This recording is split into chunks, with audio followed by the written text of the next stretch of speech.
She thought love had given her everything, until one night a single dinner party revealed a betrayal so deep it shattered her world.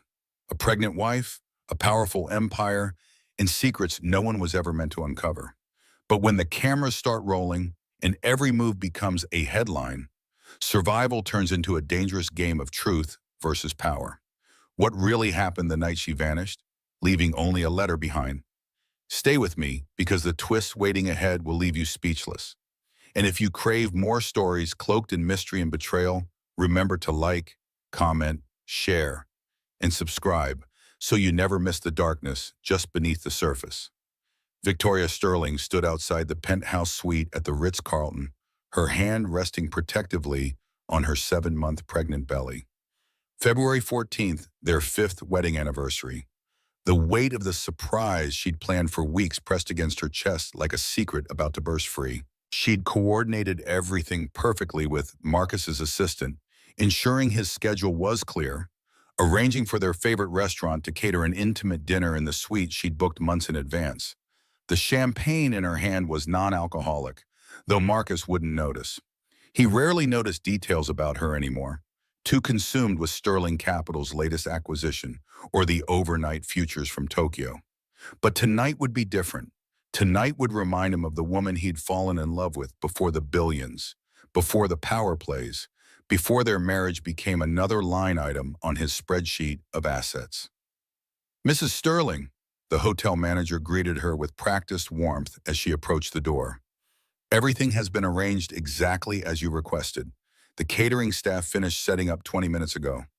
Victoria smiled, feeling the baby kick as if sharing her anticipation. She'd chosen this particular suite because it was where Marcus had proposed 6 years ago, back when he was still building his empire, still hungry for success but not yet consumed by it.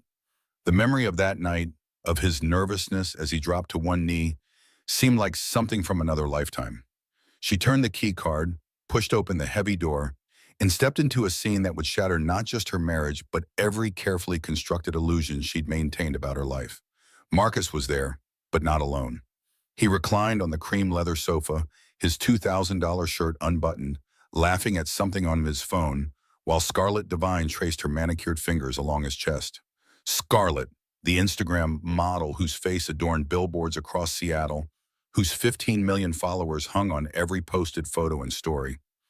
Another woman, blonde and giggling with the high-pitched nervousness of someone who knew they didn't belong, poured drinks at the bar. The champagne bottle slipped from Victoria's hand, hitting the marble floor with a crash that finally drew their attention. The sound echoed through the suite like a gunshot, sharp and final. "Victoria?" Marcus's voice held no guilt, no surprise, only mild irritation, as if she'd interrupted a board meeting by arriving early. Scarlett didn't even bother to move her hand from his chest. Instead, she lifted her phone with her free hand, and Victoria heard the unmistakable sound of a camera shutter. Once, twice, 3 times. The blonde woman laughed nervously, grabbing her purse, mumbling something about needing to leave. "Happy anniversary," Victoria said, her voice hollow, echoing from somewhere outside her body. The baby kicked again, harder this time, as if protesting the scene before them, as if trying to wake her from this nightmare. Marcus stood slowly, buttoning his shirt with the same methodical precision he used when reviewing contracts. His gray eyes, the ones she'd once thought were storm clouds full of passion, now seemed like concrete, cold and unmovable. "You weren't supposed to be here," he said, as if that explained everything. Clearly, Victoria's hand went to her belly protectively, feeling the life in her that belonged to both of them, but suddenly felt only like hers. "How long? Does it matter?" He straightened his collar, checking his appearance in the mirror behind the bar, more concerned with his reflection than his wife's devastation.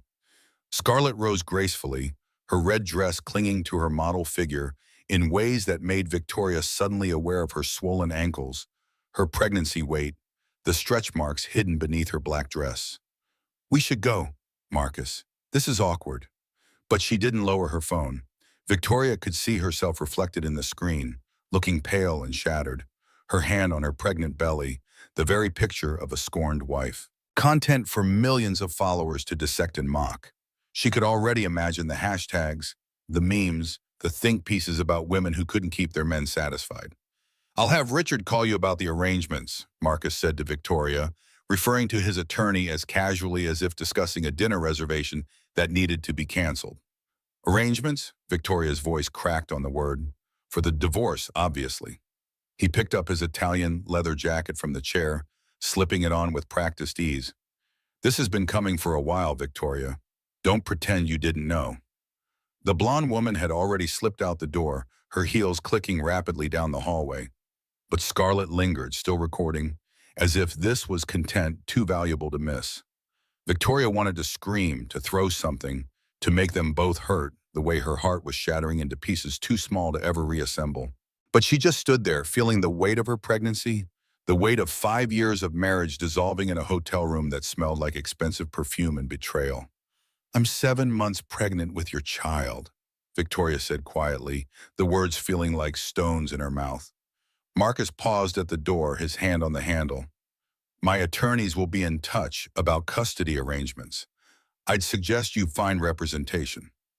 He glanced back, and for a moment Victoria thought she saw something flicker in his eyes. Regret? Doubt? But it was gone before she could name it. The room is paid for through the night. Consider it a parting gift. They left her there, standing among the broken glass and spreading champagne, the suite's floor-to-ceiling windows offering a view of Seattle that suddenly seemed foreign and hostile. The Space Needle blinked in the distance, indifferent to her world collapsing. Victoria sank onto the sofa, the same spot where Scarlett had been moments before, the leather still warm from their bodies. Her phone buzzed insistently. Opening Instagram with trembling fingers, she saw she'd been tagged in a video. Scarlett had already posted it with the caption, "When the wife crashes the party, #awkward, #sorry, not sorry." The comments were already pouring in by the thousands. The video had been live for less than 3 minutes and already had 50,000 views. 60,000. 70,000. The numbers climbed as she watched, each view another witness to her humiliation. Victoria called her best friend Rachel, but it went straight to voicemail. She tried again, then sent a text. Nothing. Her hands shook as she pulled up her banking app, needing to check if she had enough money for a hotel room for a few nights while she figured out what to do. Access denied. She tried again, certain she'd mistyped her password in her emotional state. Access denied. Investment accounts, access denied. Even her personal checking account, the one she'd had since college, showed a zero balance when she finally got through on the third attempt with her security questions. That's impossible, she whispered to the empty suite. She had $50,000 in that account, her own money from before the marriage, from her work as a marketing consultant before Marcus had convinced her to quit to focus on starting their family. Her phone rang. Richard Brennan, Marcus's attorney. Victoria? His voice was professionally sympathetic, the kind of tone lawyers perfected for delivering bad news. I'm calling as a courtesy to inform you that Mr. Sterling filed for divorce 3 weeks ago. As per the terms of your prenuptial agreement, all joint assets are frozen pending the division of property. 3 weeks ago? Victoria's mind reeled. But I never received. The papers were sent to your legal address of record. If you didn't receive them, you'll need to take that up with the Postal Service. In the meantime, I'd strongly advise you to seek legal representation. Mr. Sterling is prepared to be generous, given the circumstances, but that generosity has limits.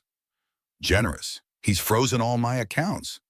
Only the joint accounts, as is standard in high-asset divorces. Your personal accounts should be accessible. They're showing zero balance.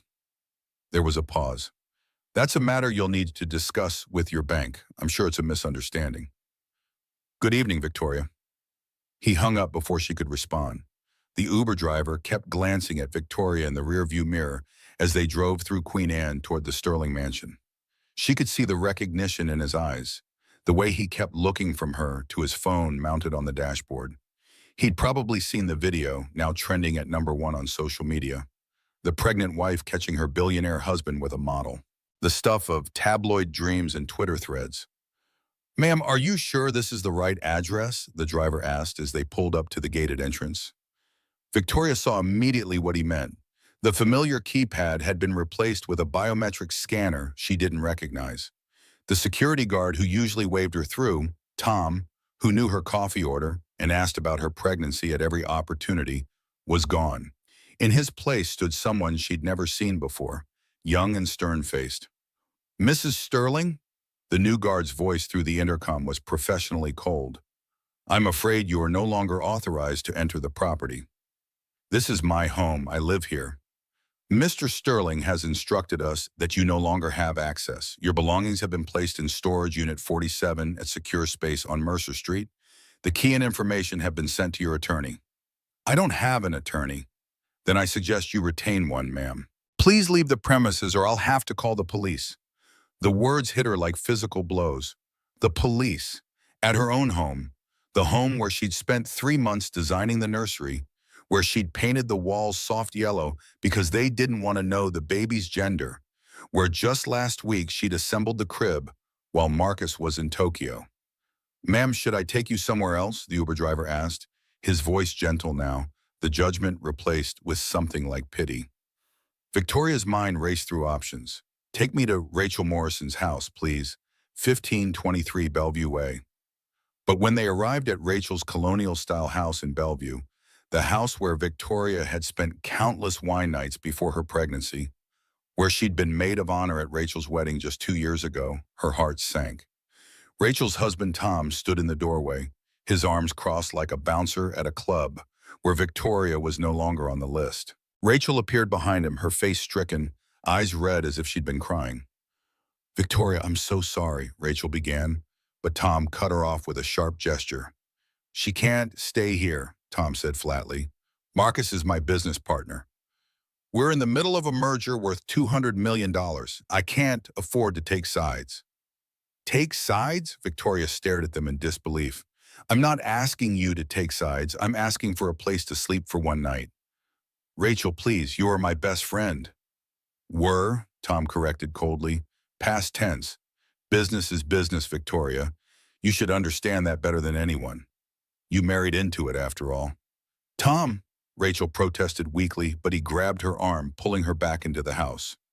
"Rachel, please," Victoria called out, but the door was already closing. She caught one last glimpse of Rachel's face, saw her mouth the words, "I'm sorry," before Tom shut the door with finality. Jackson Cruz lived in a modest apartment in Capitol Hill, a converted loft in an old building that had somehow escaped Seattle's relentless gentrification.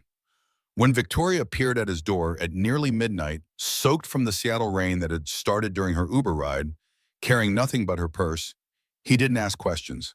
He simply opened the door wider and let her in.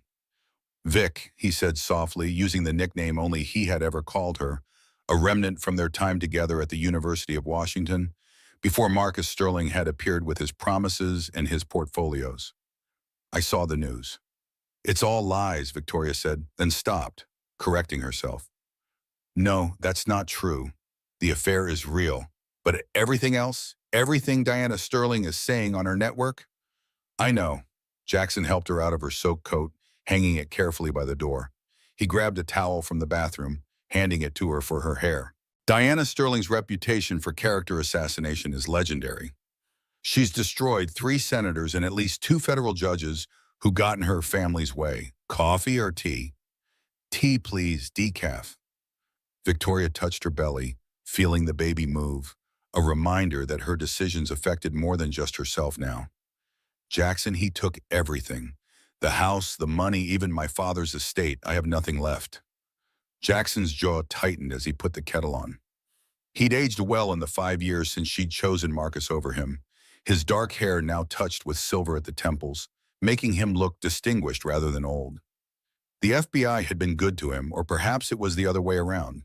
He'd thrown himself into his work after their breakup, rising through the ranks with a dedication that bordered on obsession. "How did he freeze your assets so quickly?" Jackson asked, his investigative instincts automatically kicking in. "Even with a good lawyer, that takes time. He filed for divorce 3 weeks ago, apparently. Got a judge to freeze everything pending evaluation. Richard Brennan says I should have received notice, but I never did. Marcus must have redirected our mail." "That's mail fraud," Jackson said immediately, turning from the stove. "Federal crime, interstate commerce, wire fraud if he did it electronically." "Good luck proving it," Marcus doesn't make moves without covering every base. You know that. Jackson did know. 5 years ago, when Victoria had told him she was choosing Marcus, he'd done what any FBI agent would do. He'd run a background check. Everything had come back clean. Too clean. Marcus Sterling was a ghost before age 25, then suddenly appeared with an MBA from Wharton and seed money from sources that were conveniently listed as private investors. "There's something you should know," Jackson said, setting a mug of chamomile tea in front of her. "We've been investigating Sterling Capital for months. Money laundering specifically for pharmaceutical cartels moving fentanyl precursors from China through Mexico." Victoria's eyes widened. "Marcus is involved with drug cartels?" "We think so, but we can't prove it. The money moves through so many shell companies, so many jurisdictions. Every time we get close, our witnesses disappear or suddenly develop amnesia." And now, he hesitated, clearly debating how much to tell her. "What?" "My supervisor called an hour ago. We've been ordered to cease all investigation into Sterling Capital." "What? Why?" "Marcus Sterling has been classified as a protected government informant. He's apparently providing intelligence on foreign money laundering operations. Bigger fish, they say. We touch him, we compromise national security operations that go higher than my pay grade." Victoria laughed bitterly. "So he's untouchable?" "Officially, yes." Jackson went to his home office, returning with an encrypted thumb drive. "Unofficially, I copied everything before they shut us down. 3 months of surveillance, financial records, communication intercepts. If you want it, it's yours."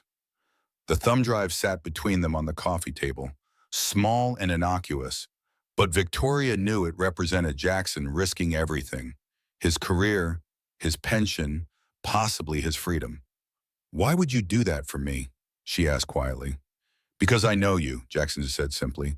"The Victoria I knew, the one I fell in love with, she would never let someone destroy her without fighting back. And because what Marcus is doing, what the government is allowing him to do, it's wrong. People are dying from the drugs his money helps move. Families are being destroyed." "Like mine," Victoria said softly. "Like yours," Jackson agreed, "but also like the 17 overdoses we traced back to fentanyl that came through Sterling Capital's network last month. The government wants to play the long game, catch bigger fish. But those 17 people are still dead." Victoria picked up the thumb drive, its weight feeling heavier than its few grams. "If I use this, if anyone finds out you gave it to me, then I'll deal with the consequences. But Victoria, you need to be smart about this. Marcus Sterling doesn't just have money and lawyers. He has connections in every level of government, media, law enforcement. Diana Sterling owns 3 news networks and has dirt on half of Washington state's political establishment. Then what am I supposed to do? Run? Hide? Let him take my baby?" Jackson moved closer but maintained respectful distance, ever conscious of boundaries. "You survive first, then you fight. But you fight smart, and you don't fight alone." Victoria's phone buzzed with another news alert. The video of her at the hotel now had 10 million views. Someone had already made it into a meme, her shocked face with various humorous captions. She was becoming a cultural moment, a cautionary tale, a joke for strangers to share and laugh about. "Can I stay here tonight?" she asked quietly, hating how small her voice sounded. "Of course, take the bedroom. I'll sleep on the couch." "Jackson, I can't ask you to." "You're not asking. I'm offering." "And Victoria?" He waited until she met his eyes. "We're going to get through this, I promise."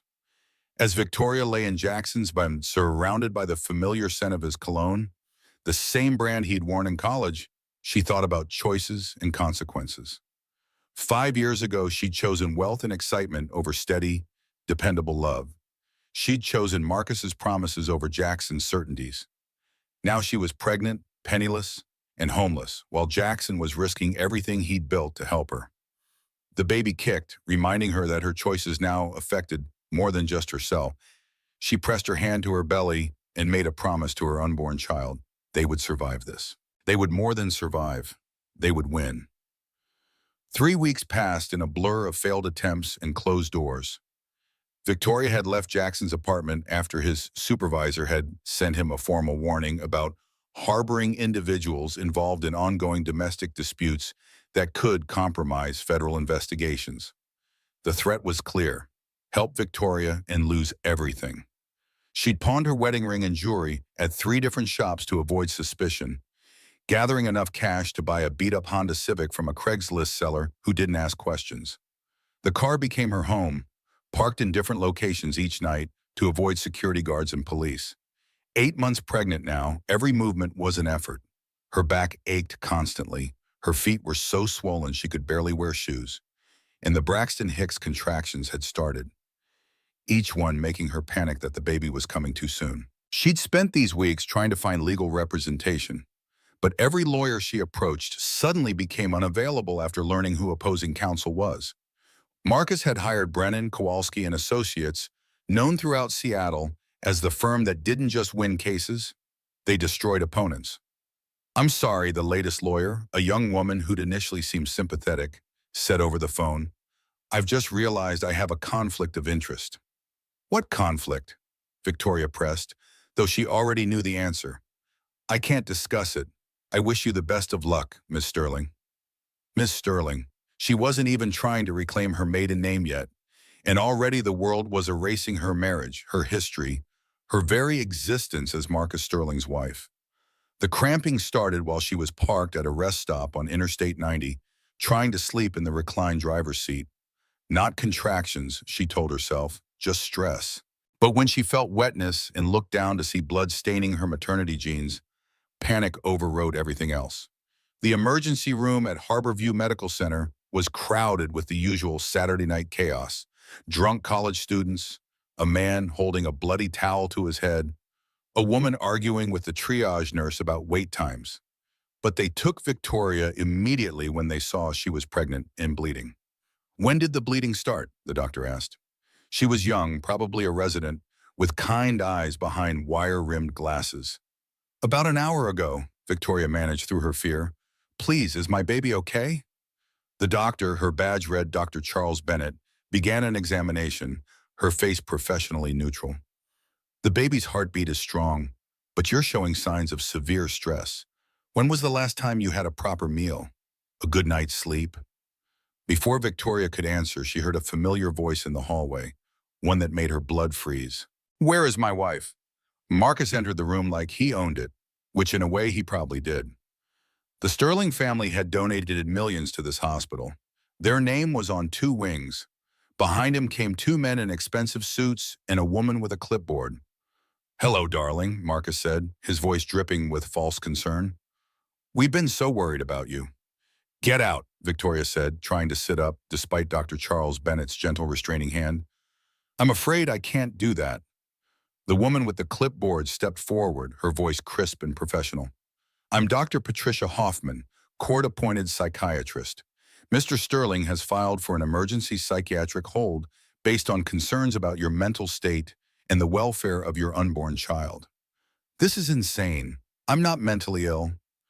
"Living in your car while 8 months pregnant suggests otherwise," Dr. Hoffman said, making notes on her clipboard. "Mr. Sterling has provided extensive documentation of your erratic behavior, paranoid delusions about conspiracies against you, and refusal to accept reasonable divorce terms that would have provided for you and the child." "Reasonable?" Victoria struggled to sit up straighter. "He took everything. He stole my father's house, emptied my accounts." "See," Marcus said to Dr. Hoffman, his tone regretful, like a concerned husband dealing with a delusional wife. "The persecution complex we discussed. She's created this entire narrative where everyone is against her." Charles Bennett looked uncomfortable, glancing between them. "The patient seems coherent to me. She's scared and stressed, but that's understandable given—" "Are you a psychiatrist, Dr. Charles?" Dr. Hoffman's voice could have cut glass. "No, but then please focus on the medical care. We'll handle the psychiatric evaluation." Dr. Hoffman turned back to Victoria.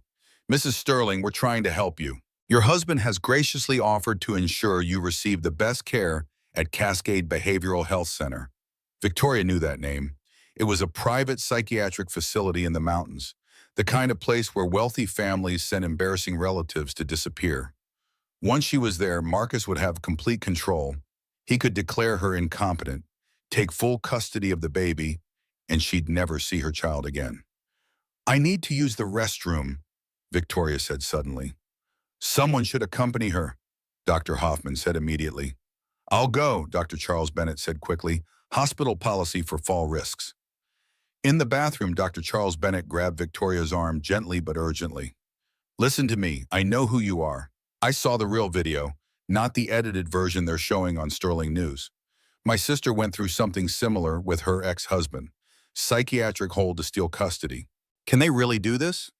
With the right judge, the right paperwork, the right donations to the hospital? They can do anything." Dr. Charles Bennett glanced at the door nervously. "There's a staff exit at the end of this hallway. Turn left, then right. It leads to the parking garage. My shift ends in 5 minutes. If a patient happens to leave after I'm off duty, well, that's not my responsibility. Why are you helping me? Because what they're doing is wrong, and because if they put you on a psychiatric hold, they can induce labor, declare you unfit, and take your baby. I've seen it happen." Dr. Charles Bennett squeezed her hand. "Go, now, don't stop for anything." Victoria ran or moved as fast as an 8-month pregnant woman could move, through the hospital corridors. Behind her, she could hear voices raised in anger, Dr. Hoffman demanding to know where she'd gone, Marcus's voice cold and controlled as he ordered security to find her. The parking garage was dark and echoed with her footsteps. Her old Honda was 3 levels up, but she didn't dare go back for it. They'd be watching it. Instead, she exited onto the street, disappearing into the Seattle night. She called the only number she could think of, one she'd found written on a bathroom stall at a gas station, a crisis hotline for women in danger. "I need help," she said when someone answered. "I'm pregnant, and they're trying to take my baby." The woman on the other end didn't ask for details. "Where are you?" 20 minutes later, a van picked her up outside a 24-hour diner. The driver, a woman with gray hair and kind eyes, said only, "You're safe now." The shelter was in an industrial part of southwest Seattle, unmarked except for a small sign that read, "Haven House." It looked like any other warehouse from the outside, but inside it had been converted into a refuge. Clean rooms, a communal kitchen, children's playroom with toys and books. Maria Rodriguez, who ran the shelter, was waiting in the entrance. She was in her 60s, with silver hair pulled back in a severe bun, but her eyes were warm with compassion and something else, recognition. "You're Victoria Sterling," she said. It wasn't a question. Victoria nodded, too exhausted to deny it. "I've been expecting you in a way. Your husband has a pattern. This isn't the first time." "What do you mean?" Maria led her to a small office, gesturing for her to sit. 3 years ago, a woman named Jennifer came here. Similar story, wealthy husband, sudden divorce, psychiatric holds, attempts to steal custody. Her husband was a business associate of Marcus Sterling. "What happened to her?" "She lost." Maria's expression was grim. "Her children were taken. Last I heard, she was living in Portland, trying to rebuild, but she's never gotten her kids back." Victoria's hands went to her belly protectively. "That won't happen to me." "No," Maria agreed, "because you have something she didn't have. You have proof of his crimes." She gestured to Victoria's purse, where the thumb drive Jackson had given her was hidden. "And you have allies she didn't have." For 2 weeks, Victoria found a kind of peace at Haven House. The other women didn't judge or pry. They understood the kind of fear that came from running from someone with power, money, and connections. Maria, it turned out, had been a high-powered corporate attorney before leaving to run the shelter. "I made millions defending corporations that destroyed lives," Maria explained one evening. "One day I realized I had become everything I'd once fought against. So I walked away, used my money to build this place. It's not much, but it's honest work." It was Maria who connected Victoria with Emily Lawson, one of Marcus's former mistresses who had reached out through the network of women who'd been hurt by powerful men. Amber arrived on a Tuesday evening, elegant in designer clothes that reminded Victoria painfully of her old life. "I have recordings," Amber said with wide preamble, setting an iPhone on the table between them. "Marcus liked to brag after sex. He told me about the money laundering, about the cartels. He even told me about a journalist who was getting too close to the truth. What happened to the journalist? Victoria asked, though she suspected she knew. Car accident, very tragic, very convenient. Amber's expression was bitter. That's when I started recording, insurance policy. Victoria's heart raced. This was it, the proof she needed. Will you testify? Publicly, no, Marcus has resources. If he knew I had these recordings, Amber shuddered, but I'll give them to you. You can use them however you need. Just keep my name out of it. Maria was already thinking strategically. I have contacts at the Seattle Times, the Washington Post. Real journalists, not the puppets at Sterling News. We could release everything at once, make it impossible to suppress. It has to be public, Victoria agreed. So public that even Marcus can't make it disappear. They were still planning when the door to the shelter exploded inward. Men in ice jackets poured in, shouting orders, weapons drawn. Women screamed, children cried, chaos erupted in seconds. This is a women's shelter, Maria stood, facing them fearlessly. You have no authority here. We received a tip about illegal immigrants harboring here, the lead agent said, his voice robotic, rehearsed. Everyone needs to show documentation. Now. It was obviously a pretense, a way to flush Victoria out. But the other women, many of whom might have been undocumented, panicked. In the chaos, Victoria saw Amber slip toward the back exit, but not before pressing something into Victoria's hand. A second phone. Maria Rodriguez, the lead agent read from a paper. You're under arrest for harboring illegal immigrants. I'm a citizen, Maria protested. I was born in Texas. My parents were born in Texas. Tell it to the judge. As they dragged Maria away in handcuffs, she caught Victoria's eye and mouthed a single word. Run. Victoria found the abandoned warehouse in Georgetown 3 days later, following a tip from one of the women at the shelter who worked in the area. It had been a textile factory once, the floor still marked with the ghost outlines of industrial sewing machines. She'd been living on vending machine food from the gas station next door, hiding during the day, moving only at night. The contractions started just after dawn, real ones this time, not the practice ones she'd been having for weeks. Her water broke in a rush that left her gasping, alone in the semi-darkness with only the sound of early morning traffic on the nearby freeway. She tried to call 911 but stopped, her finger hovering over the call button. The hospital meant Marcus, meant losing her baby. She tried Jackson, but his phone went straight to voicemail. He was probably in a meeting, or maybe his phone had been confiscated after helping her. She was alone. Well, this is disappointing. Victoria looked up to see Scarlett Devine standing in the doorway, silhouetted by the morning sun. She wore all white, white jeans, white silk blouse, white designer sneakers that had probably never touched actual ground before today. She held a professional camera, the kind used for high-end fashion shoots. How did you find me? Victoria gasped through another contraction. Oh, Victoria. Scarlett stepped into the warehouse, her heels clicking on the concrete floor. Did you really think our Marcus wouldn't have you tracked? That phone Amber gave you? GPS enabled. She's been working for us all along. Another contraction hit, stronger this time, and Victoria doubled over, grabbing a rusted pipe for support. Perfect, Scarlett said, raising the camera. The fall of Victoria Sterling, live and in color. My followers will absolutely eat this up. The perfect wife, the Stanford MBA, the senator's daughter, reduced to giving birth in filth like an animal. Why toi? Victoria gasped between contractions. What did I ever do to you? Scarlett's perfect mask cracked slightly, something raw and angry flickering across her face. You existed. You had the life, the name, the respectability. You were everything I could never be. You're Scarlett Devine. 15 million followers, fashion campaigns. You have everything. I have nothing. Scarlett's voice rose, echoing in the empty warehouse.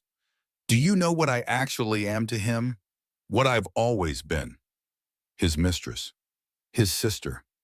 Scarlett laughed, bitter and sharp. Half-sister, technically. Diana's dirty little secret from before she married Marcus's father. Raised in shadows, paid to stay quiet, brought out when useful, hidden when inconvenient. Victoria's mind reeled even as another contraction hit. This one so strong she had to drop to her knees. You're his sister? Surprise! The Sterling family is even more twisted than you imagined. Scarlett moved closer, camera still rolling. Marcus promised if I helped destroy you, I'd finally be acknowledged. Finally be legitimate. Part of the family business instead of the family shame. He's using you. Victoria managed between gasps. Just like he used me. Maybe, but at least I know it. I've always known it. You actually believed he loved you. Scarlett's phone rang. Put her on speaker, Marcus's voice commanded. Scarlett held the phone toward Victoria, who was now on her hands and knees, breathing through the pain. Victoria, Marcus's voice was cold, calculating as always. You're in labor. You need medical attention. I need you to leave me alone, Victoria gasped. That's not going to happen. You have two choices. Come back, submit to psychiatric treatment, and I'll ensure you and the baby are cared for. Or stay there, give birth alone, probably die, and I'll take the child anyway. Victoria felt something shift inside her, something beyond the physical pain. It was rage, pure and clean, burning through the fear and exhaustion. There's a third choice, she said. Oh. I tell the world everything, right now, live on Scarlett's Instagram. Scarlett's eyes widened. That's not the plan. Do it, Victoria commanded with a strength she didn't know she possessed. Put me live. 15 million followers, right? Let them see what the Sterling family really is. You wouldn't dare, Marcus said through the phone. But Victoria was already talking, Scarlett's camera capturing everything. Between contractions, through tears and pain, she told it all. The affairs, the theft, the forged documents, the psychiatric threats. She talked about the money laundering, naming names, citing dates, revealing everything Jackson had discovered. Sterling Capital moves money for the Sinaloa cartel. Victoria gasped, another contraction, making her pause. Check the transactions from March through September last year. Shell companies in the Cayman Islands, Cyprus, Montenegro. Scarlett's phone exploded with notifications. The live stream was going viral in real time. Comments flooded in by the thousands, then tens of thousands. News outlets were already picking it up, rebroadcasting the stream. Turn it off, Marcus roared through the phone. But Scarlett kept filming, something like awe in her eyes. No, she said quietly. I don't think I will. You little bitch, you work for me. I work for Diana, Scarlett corrected, and something tells me Mother is going to be very interested in how you've handled this situation. The warehouse door burst open again. Federal marshals poured in, weapons drawn, followed by EMTs with medical equipment. Behind them, impossible but real, stood a man Victoria had thought dead for 2 years. Dad, she whispered, convinced she was hallucinating from the pain. Senator James Morrison moved forward quickly, dropping to his knees beside his daughter. He was older, grayer, with new lines carved deep into his face, but undeniably alive. It's me, sweetheart. I'm here. You're dead, the plane crash. Staged, he said, helping the EMTs move her onto a gurney. Diana Sterling tried to have me killed when I discovered what her family was doing. The Justice Department faked my death, put me in witness protection while we built the case. 2 years, Victoria sobbed, from pain and shock in equal measure. You let me think you were dead for 2 years. I had to. They were watching you, using you. If you had known. He squeezed her hand as another contraction hit. I'm sorry, Victoria, but I'm here now. Marcus arrived then, flanked by his security team. His perfect composure finally cracked. He looked disheveled, his usually perfect hair mussed, his designer suit wrinkled. His eyes went from Victoria to her father, and his face went white. You're supposed to be dead. Disappointing, isn't it? Morrison stood, placing himself between Marcus and Victoria. 2 years of testimony, evidence, recordings. Your mother's empire is finished, Marcus. And so are you. You can't take her, Marcus said to the federal marshals. She's my wife. That's my child. Actually, the lead marshal said, she's under federal protection as a witness in an ongoing investigation. And you, Mr. Sterling, are under arrest. For what? money laundering, conspiracy, mail fraud, wire fraud, and about 17 other charges. We'll sort out the specifics downtown. Marcus lunged forward, but not at the marshals. At Victoria. His hands went for her throat, and for a moment, his mask completely fell away, revealing the monster beneath the sophisticated exterior. The gunshot was sharp and final. Marcus dropped, blood spreading across his white shirt. Diana Sterling stood in the doorway, a smoking pistol in her manicured hand, her face a mask of cold fury. "You stupid boy," she said to her son's body. "You were supposed to be controlled, calculated, not this creature ruled by emotion." She turned the gun on Victoria, but Scarlett was faster. The second shot caught Diana in the chest, and the matriarch of the Sterling Empire fell beside her son. Scarlett dropped the gun, staring at Diana's body. "I'm free," she whispered, and then louder, laughing through tears. "I'm finally free." The baby came then, in the chaos of sirens and shouting, with federal marshals securing the scene and EMTs working frantically. A girl healthy and screaming, born into violence but determined to live. "She's perfect," the EMT said, placing the baby on Victoria's chest. "Lily," Victoria whispered, the name coming unbidden. "Her name is Lily," her father leaned close. "She's beautiful, just like her mother." "I thought it would be a boy," Victoria said, exhausted beyond measure. "Everyone said it would be a boy." "Sterling men are overrated anyway," Morrison said. And despite everything, Victoria found herself laughing. Jackson arrived then, limping badly, his FBI windbreaker torn and bloody. "What happened to you?" Victoria asked. "Tried to get here sooner." Marcus's security team objected, strongly. He looked at the baby with wonder. "She's incredible." "She's a survivor," Victoria said, "like her mother." Scarlett was being led away in handcuffs, but she paused beside Victoria's gurney. "I'm sorry," she said quietly, "for everything." "I know," Victoria replied. "So am I." As the EMTs wheeled her toward the ambulance, Victoria looked back at the warehouse where she'd given birth, where her old life had ended and her new one had begun. The morning sun was streaming through the broken windows, turning the dust motes into gold. 6 months after the warehouse confrontation, Victoria Morrison sat in the congressional hearing room, her spine straight despite the bone-deep exhaustion that had become her constant companion. The weight of what she was about to do pressed down on her shoulders like a physical force. Lily slept peacefully in a carrier beside her chair, tiny fists curled, blissfully unaware that her mother was about to deliver testimony that would dismantle one of the Pacific Northwest's most powerful criminal enterprises. The hearing room was a study in controlled chaos. Every major news outlet had sent their best correspondents, except Sterling News, which had been shuttered within 48 hours of Diana's death, its assets frozen by federal order. The gallery hummed with the nervous energy of spectators who had followed the Sterling scandal from that first viral Instagram video to this moment of reckoning. Victoria recognized several faces, journalists who had covered her breakdown, social media influencers who had mocked her, even Rachel, her former best friend, sitting in the back row with tears streaming down her face. Ms. Morrison, the committee chair, Senator Patricia Hawkins, began deliberately using Victoria's reclaimed maiden name. "Before we begin, I want to acknowledge the extraordinary courage it took for you to come forward. Your preliminary testimony has already resulted in 17 arrests and the freezing of over $3 billion in assets connected to criminal enterprises."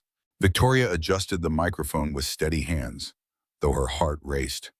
She'd chosen her outfit carefully with Jackson's help, a simple navy suit that projected competence without ostentation, a white blouse, her mother's pearl necklace. Every detail mattered when facing cameras that would broadcast this moment to millions. "Thank you, Senator Hawkins. I want to begin by submitting into evidence these documents." She opened a leather portfolio and began laying out papers with practiced precision. Exhibit A, Sterling Capital's transaction records from March through September of last year. These show wire transfers totaling $873 million moving through a network of shell companies. She placed a thick stack of bank statements on the table. The pattern is consistent. Money enters through Cypress Holdings Limited in the Cayman Islands, moves to Montenegro through Blue Mountain Ventures, then splits into 17 different streams through Panama, finally returning to the United States through what appear to be legitimate real estate investments. Can you explain in layman's terms what this means? Senator Reynolds, a former prosecutor from Texas, leaned forward. It's classical money laundering, Senator, but with a twist. The money originates from the Sinaloa cartel's fentanyl operations. They produce the drugs using precursor chemicals from China, sell them throughout the United States, then need to clean the profits. Sterling Capital provided that service for a fee of 12%. 12% of $800 million, Senator Hawkins calculated aloud. Over $100 million in profit from drug money. Per year, Victoria corrected. This operation has been running for at least 4 years. She pulled out another set of documents. Exhibit B, communications between Marcus Sterling and cartel representatives. These were obtained from encrypted phones recovered during the federal raid. Victoria read from one message, her voice steady despite the horrific content. Package delivered successfully. Seattle distribution complete. 42 units moved. Pipeline remains open. Units referring to kilograms of fentanyl, she explained. Each kilogram can produce hundreds of thousands of lethal doses. The pipeline refers us to the distribution network Sterling Capital facilitated through legitimate businesses they controlled. Senator Richard Bennett from California interrupted. How many deaths can be attributed to this operation? Victoria had prepared for this question, though it still made her chest tight. The DEA estimates at least 3,000 overdose deaths in Washington, Oregon, and California can be traced to fentanyl moved through Sterling Capital's network. These aren't just statistics. These are mothers, fathers, teenagers. I have a list of names if the committee would like to enter them into the record. Please do, Senator Hawkins said softly. Victoria pulled out a bound document, hundreds of pages thick. These are the confirmed victims. Sarah Martinez, age 19, University of Washington student, died in her dorm room 3 days before finals. James Cooper, 43, construction worker and father of 3, died on his eldest daughter's birthday.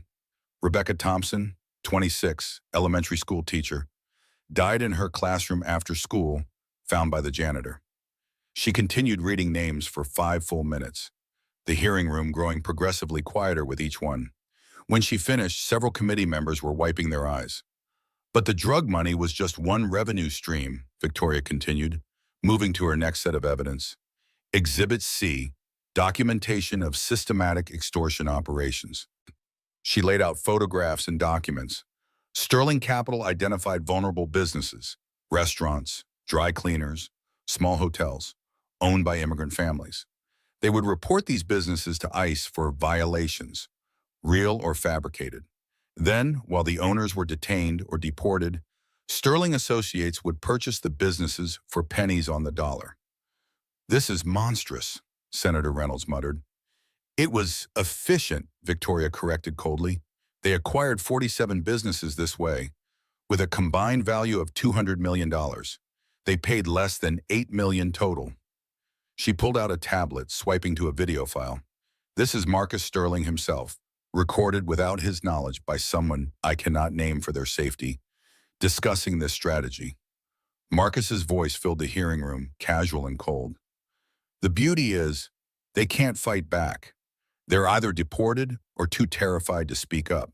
We get prime real estate at foreclosure prices, and it all looks legal on paper. The American dream, right? Someone in the gallery gasped. Victoria recognized the voice. Tom Morrison, Rachel's husband, Marcus's former business partner. He was white as a sheet. Moving to the media manipulation, Victoria continued, pulling out another stack of evidence. Exhibit D, Sterling News Network's coordinated disinformation campaigns. She displayed a chart showing the network's organizational structure. Diana Sterling didn't just own a news network. She operated a propaganda machine. When journalist David Miller began investigating Sterling Capital's money laundering, this is what happened. Victoria played another recording, Diana Sterling's cultured voice clear and commanding. Miller is becoming a problem. Run the usual playbook. Hack his devices. Find something embarrassing. If there's nothing to find, create something. I want him discredited within 72 hours. What happened to Mr. Miller? Senator Hawkins asked. though her expression suggested she already knew. Deepfake pornographic videos appeared online, appearing to show him in compromising situations with underage individuals. The videos were completely fabricated, but the damage was instant and irreversible. He lost his job, his reputation, his family. He committed suicide 6 weeks later. How many journalists were targeted this way? Victoria consulted her notes. That we can confirm? 12. 4 committed suicide. 3 left the country. The rest were effectively silenced. She pulled out a thick folder. Exhibit E, the psychiatric weaponization files. This was the hardest evidence for Victoria to present, her voice catching slightly as she began. When Marcus wanted to divorce me and take custody of our child, he didn't just hire lawyers. He implemented what they called the gaslight protocol. She showed documents to the committee. First, they froze my assets using fraudulent claims. Then they isolated me from support systems. Friends were threatened, family was bought off or intimidated. Once I was alone and desperate, they deployed psychiatric professionals who were on their payroll. Dr. Patricia Hoffman, Victoria pulled out a photograph, licensed psychiatrist, paid $300,000 over 2 years by Sterling Capital through a shell company called Wellness Solutions, LLC. She provided psychiatric holds for 7 women whose husbands were connected to Sterling Capital. Victoria displayed case files. Jennifer Walsh, diagnosed with severe delusional disorder after she discovered her husband was embezzling. Lost custody of her 3 children. Amanda Bennett, diagnosed with paranoid personality disorder after finding evidence of her husband's affairs. Forcibly hospitalized for 6 weeks. Maria Gonzalez, diagnosed with borderline personality disorder after trying to divorce her abusive husband. Her testimony in the divorce was dismissed as unreliable due to her mental illness. Where are these women now? Senator Richard Bennett asked. Jennifer lives in Portland, still fighting for visitation rights to her children.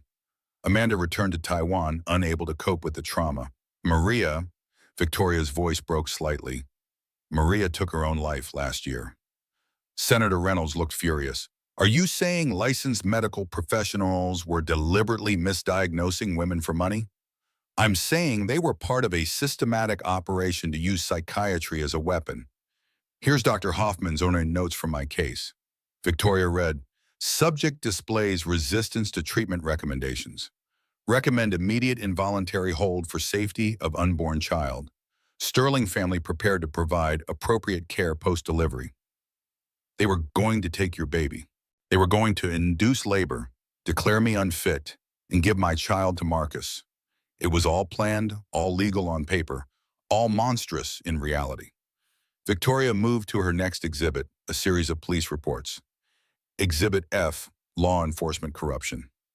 Sterling Capital had 17 members of Seattle PD on payroll, including 2 lieutenants and a captain. They had 3 judges who consistently ruled in their favor. They had contacts in the FBI who warned them about investigations. She showed bank records. Captain Michael Torres received $40,000 monthly through his wife's consulting firm, which had no other clients and provided no actual services. Judge Patricia Whitman's son received a full scholarship to Stanford from a Sterling-funded foundation, despite having grades that wouldn't normally qualify for admission. The corruption was systemic, Victoria explained. It wasn't just bribes. It was job opportunities for relatives, college admissions for children, medical treatments for sick family members. They found what people needed most and used it to own them. Senator Hawkins called for a brief recess. Victoria stepped into the hallway where Jackson waited with a now-awake Lily, who was fussing for a bottle swallow. You're doing incredibly, he said, taking in her pale face and shaking hands. The evidence is overwhelming.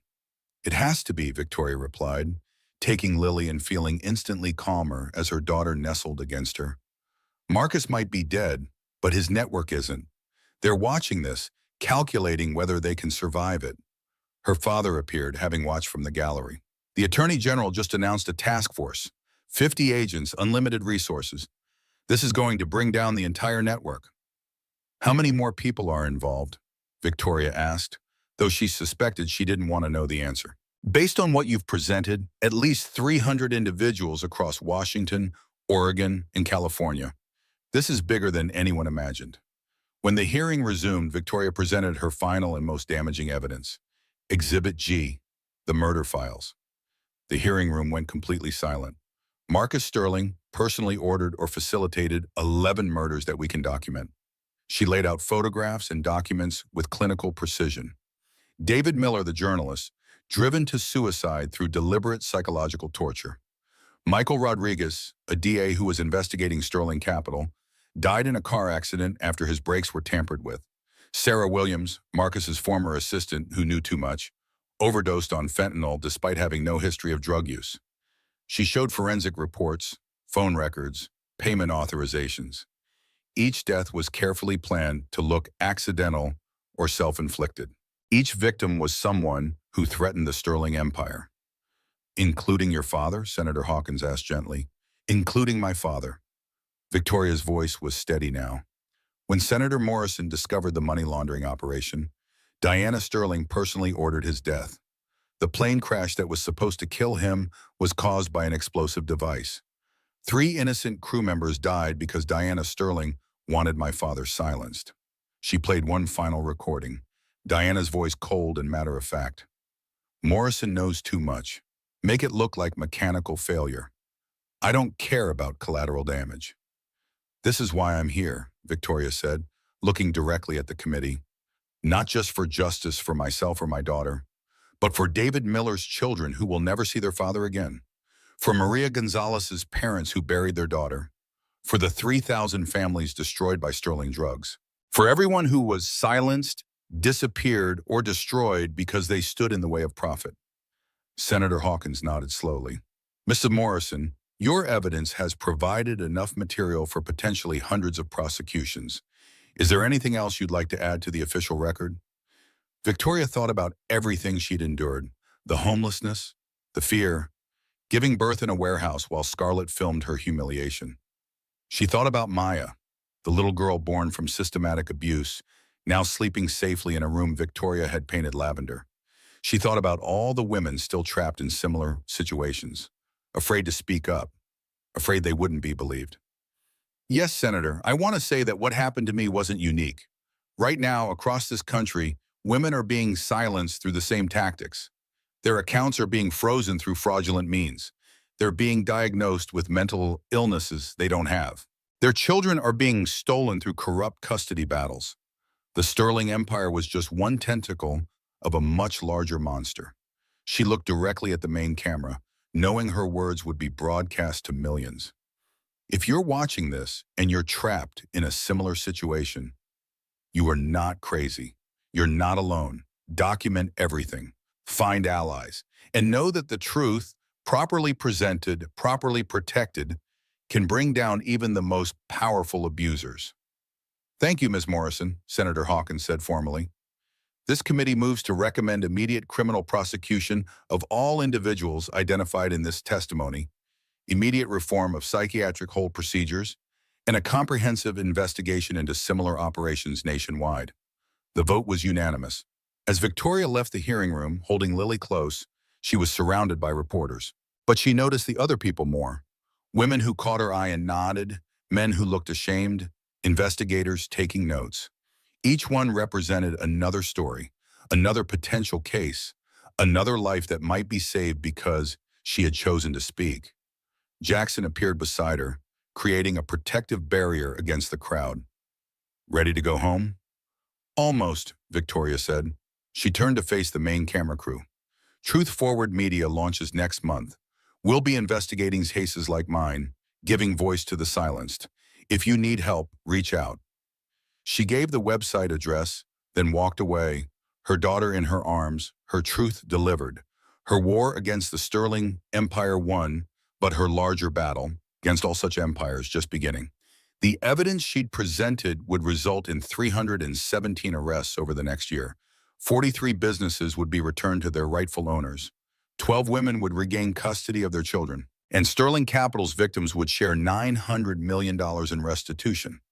But for Victoria, walking out of that building into the bright Washington sunshine, the only victory that mattered was the weight of her daughter in her arms and the knowledge that Lily would grow up in a world with one less monster in it.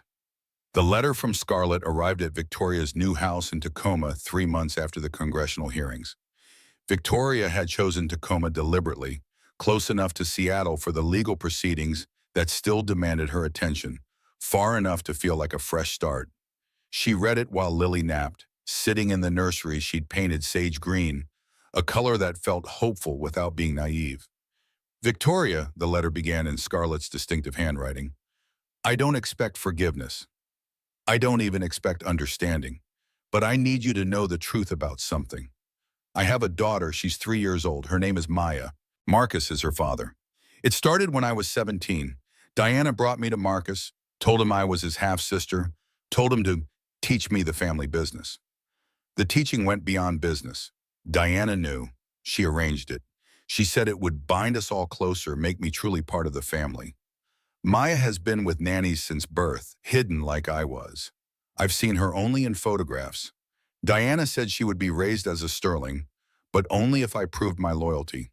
I'm writing because I know I'm going to prison for a long time. Maya needs a real mother. Someone who understands what it means to survive the Sterling family. Someone who can give her the love I never could. The lawyers will contact you about guardianship. Please don't let her disappear into the system. She's innocent in all of this. Scarlett Victoria set the letter down with shaking hands. Another child, another victim, another life destroyed by the Sterling legacy of abuse. Jackson found her crying in the nursery an hour later. He'd been coming by daily, helping with Lily, rebuilding their friendship with careful patience. His leg had healed, though he still walked with a slight limp from the shooting during the federal raid. What's wrong? He asked, immediately concerned. She handed him the letter, watched his face change as he read, saw the disgust and pity war in his expression. Marcus's daughter with his own sister? Half-sister. But yes, Victoria picked up Lily, needing to hold her own daughter. She wants me to take her. That's a lot to ask. Is it? Victoria looked at him. That little girl didn't choose her parents. She didn't choose to be born from abuse. She's 3 years old, Jackson. What happens to her if I say no? Foster care. Maybe adoption eventually. Or maybe she disappears into the system. Maybe she grows up never knowing why she was abandoned. Maybe she becomes another casualty of the Sterling family. Jackson studied her face. You're going to do it, aren't you? How can I not? I have the money from the settlement. I have the space. Most importantly, I understand what she's survived, even if she doesn't know it yet. The legal process took 2 months. Scarlett pled guilty to manslaughter, accepting 15 years with possibility of parole in 7. During the sentencing, she looked at Victoria once, mouthed "thank you," then faced her fate with the same composure she'd once used for fashion shoots. Maya arrived on a Tuesday, brought by a social worker who seemed relieved to be placing the child with family, even unconventional family. She was small for 3, with Marcus's gray eyes but Scarlett's delicate features. She clutched a worn stuffed rabbit and said nothing for the first hour, just watched everything with those 2 knowing eyes. Hi, Maya, Victoria said gently, kneeling to her level. I'm Victoria. This is Lily. Would you like to see your room? Maya nodded silently and followed Victoria to the room she'd prepared, formerly her home office, now painted soft lavender with a toddler bed and toys carefully selected for a child who had lived her entire life with paid caregivers. That night, Victoria heard crying from Maya's room. She found the little girl sitting up in bed, clutching her rabbit. Where's Mommy? Maya asked, the first words she'd spoken. Victoria sat on the bed, choosing honesty diluted with kindness. Your mommy had to go away for a while, but she asked me to take care of you. Is that okay? Maya studied her with those serious gray eyes. Are you nice? I try to be. The nanny said you're Lily's mommy. That's right. Can you be my mommy too? Victoria's heart broke. If you'd like me to be. Maya crawled into her lap and Victoria held her while she cried, this little girl who was both victim and reminder of the Sterling family's evil. 2 years later, the conference room at Truth Forward Media was filled with natural light from floor-to-ceiling windows overlooking Elliott Bay. Victoria stood at the head of the polished table, addressing her team of 12 investigative journalists, all women who had survived their own versions of institutional betrayal. The Brennan Industries story goes live tomorrow, she announced. Legal has cleared it. We have 3 senators ready to call for hearings based on our findings. Truth Forward Media had started as Victoria's attempt to ensure no woman suffered in silence, as she almost had. Using part of the $280 million settlement from the Sterling estate, she'd built a media company focused on investigative journalism that exposed corruption, particularly when it targeted vulnerable women and children. In 2 years, they'd exposed 7 cases similar to hers, wealthy men using the system to silence and rob their wives. 3 judges had been removed from the bench. Dozens of women had been reunited with children they'd lost to corrupt custody battles. Her assistant knocked and entered. "Ms. Morrison, your 2 o'clock is here." Victoria smiled. "Send her in." Maria Rodriguez entered, fully vindicated and now serving as Truth Forward's legal advisor. Her 3 days in ICE detention had become a civil rights case that resulted in significant reforms and a substantial settlement she donated entirely to Haven House. "The Washington Post wants to do a feature on us," Maria said. "Above the Fold, Sunday edition. Let me guess, from scandal to success story?" "Something like that. They're fascinated by how you turned personal tragedy into systemic change." Victoria looked out at the Seattle skyline. The city looked different now than it had 3 years ago, when she'd stood in that hotel suite watching her life crumble. Now she saw it as territory to be protected, full of stories that needed telling, truths that needed exposing. "Did you see the latest numbers?" Maria asked. 13 million unique visitors last month. We're officially larger than what Sterling News was at its peak. "It's not about size," Victoria replied. "It's about impact." That evening, Victoria arrived home to controlled chaos. Lily, now 2.5, was painting at the kitchen table, more paint on her face than the paper. Maya, 5 and finally starting to laugh regularly, was building a block tower that threatened to topple. Jackson was attempting to cook dinner, his tie thrown over his shoulder to avoid splatters. He'd officially moved in 6 months ago, after a year of careful dating, rebuilding trust alongside love. "How was the testimony?" Victoria asked. He'd been in court, testifying in the last of the Sterling-related trials. "Clean sweep, all 12 defendants guilty. The prosecutor says it's the largest corruption conviction in state history." "Good." She kissed him, then went to admire Lily's painting and Maya's architecture. Later, after the girls were asleep, Victoria stood in her home office looking at the wall of articles about Truth Forward Media. The Pulitzer Prize for Investigative Journalism sat on a shelf, awarded for the Sterling investigation.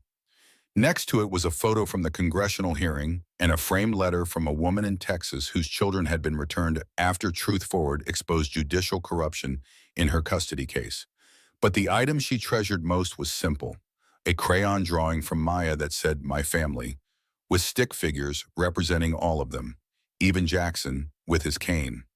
Her phone buzzed with an encrypted message from a woman in California. Another wife vanished after discovering her billionaire husband's affairs. Another fortune stolen through legal manipulation. Another child at risk. Victoria typed back, "We'll help, send everything you have." Because that's what Truth Forward did. They found the vanished women, exposed the corrupt systems, and proved that truth, properly wielded, was the most powerful weapon against abuse. Jackson appeared in the doorway. "New case?" "New case, tech billionaire in Silicon Valley. Wife disappeared a week ago after finding him with his assistant. He's already claiming she's mentally unstable." Same playbook. "They always use the same playbook. That's why we'll win." He wrapped his arms around her from behind. "Do you ever regret it? Not taking the easy path? You could have settled quietly, taken whatever Marcus offered, avoided all of this." Victoria thought about the woman she'd been 3 years ago, standing in that hotel room with champagne and dreams. That woman had believed in fairy tales, in the protective power of wealth and status. "That woman had to die," she said quietly, "for this one to be born." She turned in his arms, looking at the man who had risked everything to help her when she had nothing to offer in return. "Besides," she added, "the easy path would have meant letting him win, letting them all win. How many women would still be trapped if I'd stayed quiet?" Her computer chimed with another message. Another woman needing help. Another story that demanded telling. "Go," Jackson said, understanding. I'll handle bedtime. Victoria sat at her desk, opened her laptop, and began typing. Thank you for reaching out to Truth Forward Media. Your story matters. You are not alone.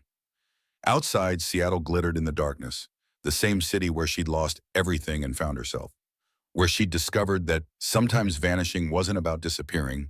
It was about shedding the life that was killing you so you could build one worth living. The camera pulled back from the window, rising above the house where two little girls slept safely, where love was being rebuilt on foundations of truth, where a woman who had lost everything had created something powerful from the ashes. On the screen, white text appeared, dedicated to survivors of domestic abuse. Below, smaller, if you need help, National Domestic Violence Hotline, 1-800-799-72333. The final frame showed Truth Forward Media's website homepage with the headline, 13 women reunited with their children. This month, thanks to your support. The view counter showed 15 million and climbing. The story ended, but the work continued. Because in the real world, pregnant wives vanished every day, leaving letters or nothing at all, disappearing into a system designed to erase them. But now, thanks to one woman who refused to stay vanished, they had somewhere to turn. They had truth. They had forward motion. They had hope.